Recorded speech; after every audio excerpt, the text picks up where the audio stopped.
Hello and welcome back to another update where I cover the latest developments throughout the front line in the Russo-Ukrainian war. It is your host Sweep Union, and in this one there are several developments in favor of both sides as the Russians and the Ukrainians launch each their own offensive operations to regain control over areas or to improve their positions. The Russians have managed to advance across the Siversk river line in a northern direction, widening their front line alongside the river line itself, while the Ukrainians are able to secure one of the flanks for their push in the direction of Redkodub that is aiming to disrupt the Russian supply lines in the logistical hub of Novi. The Ukrainians managed to recapture some positions on the outskirts of Siversk, pushing back the Russian forces in the area, while the Russians secured the southern flank of Verkhnokamiansk. The Russians on the northern flank of Chasiv Yar continued to develop their offensive operations beyond the city, while the Ukrainians managed to break the operational encirclement of their forces to the west of Toretsk with a counterattack towards the spearhead of the Russian forces that was able to hold this operational encirclement for about a month. The Russians continued offensive operations to the southwest of Pokrovsk and in the southwestern outskirts of the Donetsk region and into the Dnipro region border area. Starting out in the south, the Russians have managed to make some advances here in the southwestern outskirts and into the Dnipro region. The Russians continued offensive operations on the northern flank of the village line along the Vovcha river line, where they're looking to gain full control over the border area before expanding the zone of control in the Dnipro region, where they're able to operationally encircle the Ukrainian forces in the border area and are now storming those positions directly while widening their encirclement of it. The Russian forces also secure a small portion of the front line here west of Pidopne, creating a buffer zone between the town and pushing in the direction of the defensive lines of the Ukrainians here in the southwestern outskirts of the Donetsk region and at the rear of Oleksandrorad. In the Pokrovsk direction, the Russians made an advance to the south of the city, gaining control over a fortified position along the forest patch area that leads directly to the city from the south. The Russians have been doing some positional fighting here in the southern and southwestern flank of Pokrovsk over the past few days, where they are attacking the fortified positions of the Ukrainians and improving their own position in an attempt to start entering into the city itself. The Russians are not taking the final steps before storming the city directly, and that is due to the progress that has happened on the eastern and northern flank of the city, closing in on the operational encirclement of it, which will allow the Russians to start storming the city directly for the capture of it. In the Toretsk direction, the Ukrainians counterattacked the Russian spearhead by flanking it from the north and the south, regaining control over several fortified positions and improving their positions here in the northern flank of Toretsk. Their push allowed them to free up some of the positions they had here on the northwestern outskirts, which means that they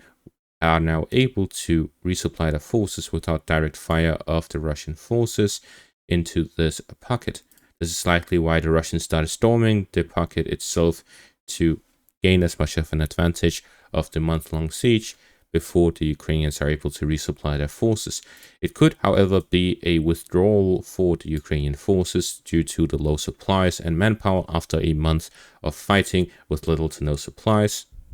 which would have significantly weakened the Ukrainian fighting power in this direction.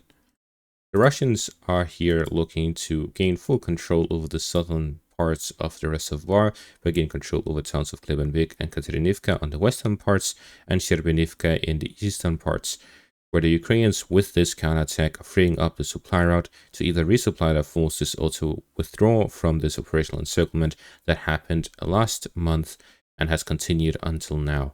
To the north of this, the Russians have managed to make several advances here on the northern flank of Chasiv Yar, gaining control over several fortified positions of the Ukrainians and reaching the outskirts of the town of Maiske. We have seen over the past few weeks the Russians have managed to advance on the northern flank of Chasiv Yar and have gained control over the fortified positions along the canal.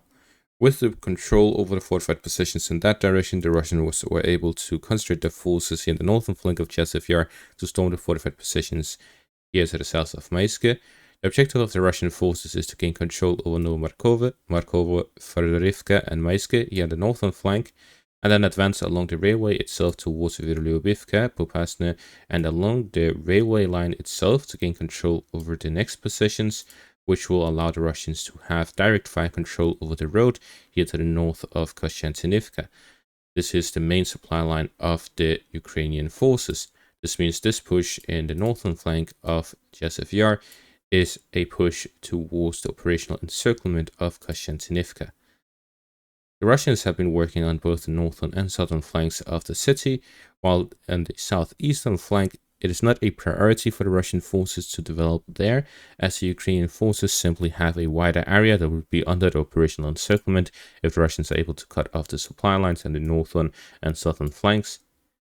However, they still need to launch offensive operations in the southeastern direction to keep the Ukrainian forces in the area and to avoid a withdrawal from the frontline positions. With the recent Russian capture of Yablonivka, the road is now open for offensive operations towards Stepanivka, Dovhapelka, and Roshkishne, to then develop beyond towards Mykolaiv, and with the recent fighting over Ryshnya, Pultavka, and Popiv Yar, the Russians are working on the southern flank of Kostiantynivka, and with this new push in the northern flank of Chasiv Yar, the northern flank is also being threatened, and the Russians are very close to the operational encirclement of the city. In the Siversk section of the front line, the Ukrainians managed to push the Russians away from Siversk, the town itself. The Russians managed to reach the outskirts of the town along the fortified positions, but were unable to consolidate their positions. They withdrew back to the fortified positions near the town, and the Ukrainians have now counterattacked, regaining positions along the fortified positions and securing the eastern flank of Siversk. The Russians instead turned to the southern flank of Verkhnokamiansk, securing the southern flank for the offensive operations towards the fortified positions near Ivanodarivka and the southern flank of Siversk. This is to open up the road for Russian advances along the railway area to the south of Siversk. The Russians will likely work on the flanks to focus on those directions rather than a direct storming of the town. That is to secure the flanks and to cut off the supply lines, allowing the Russians to spread out the Ukrainian forces to the northern and southern parts, and this will create a gap in the Ukrainian offenses for the Russians to storm it directly head-on, attacking on a wide front rather than a concentrated area, now that they have significant manpower advantages. On the western bank of the Siversk river line, the Russians and the Ukrainians managed to both advance. The Ukrainians on the southern flank of Rytkudov managed to regain control over the eastern parts of Karpivka, leaving the Russians in the southern parts of the eastern parts.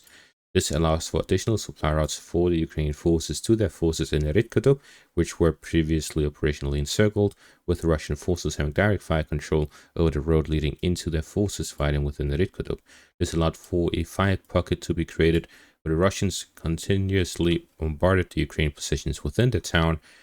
in an attempt to cause as many casualties as possible during this Ukrainian counterattack. Now that the Ukrainians have been able to regain control over parts of Karpivka, they have expanded their supply lines, allowing them for to send additional reinforcements, and the ones entrenched within the Rytkudov will not be able to push further forward. The objective of the Ukrainians is to push in the direction of Nova, the main logistical hub of the Russian forces across the Siversk river line, which will allow them to counterattack in the southern flank to regain control over towns such as Zelenodolina and Lipove, where the Russian forces are not properly supplied, as long as the Ukrainians are able to counterattack the northern flank. The Russians in turn managed to gain control over additional first lines and first patches here along the river line itself, getting almost full control over the river line, which will allow them to strengthen their defensive positions along these towns without the necessary garrison within it. The Russians are able to launch additional offensive operations across the river line and develop offensive operations along this road that connects the northern and southern flanks. With control over this area, the Russians will have gained control over the entirety of the Luhansk region, except for the small part here in the Serbiansky First area, and will also be able to significantly bolster the offensive operations in the direction of Borova, where fighting is continuing along the fortified positions here on the northeastern flank of the town. Based on the recent developments, we see that the Ukrainians are likely pouring in their forces that are usually kept for reserve to launch a new offensive operation, and in turn using them to launch these counterattacks locally at the frontline positions. The Ukrainians are not sparing any of their forces for future offensive operations, therefore it's unlikely for the Ukrainians to launch a new Kursk offensive or similar, where they're able to gain a lot of territory in a short period of time, because all of their forces are being used at the frontline positions to fight against the upcoming Russian summer offensive. We see that the Russians have yet to launch their main part of their offensive, which will look to gain control over the 4 regions, and the Ukrainians are keeping their reserve in place for that and trying to prevent the Russians from improving their positions to delay the Russian offensive operation as much as possible. The more it is delayed, the more difficult it becomes for the Russians to have enough time to launch a successful operation, because the summer period will eventually end and the ground will turn muddy again. When it turns muddy, it becomes easier for the Ukrainians to defend against these Russian offensive operations, and the success rate of a Russian offensive would decrease significantly. And that is going to be all for this update. Thank you for watching. Make sure to leave a like, subscribe, check out my Patreon and YouTube membership for additional content. Thank you for watching and have a great day.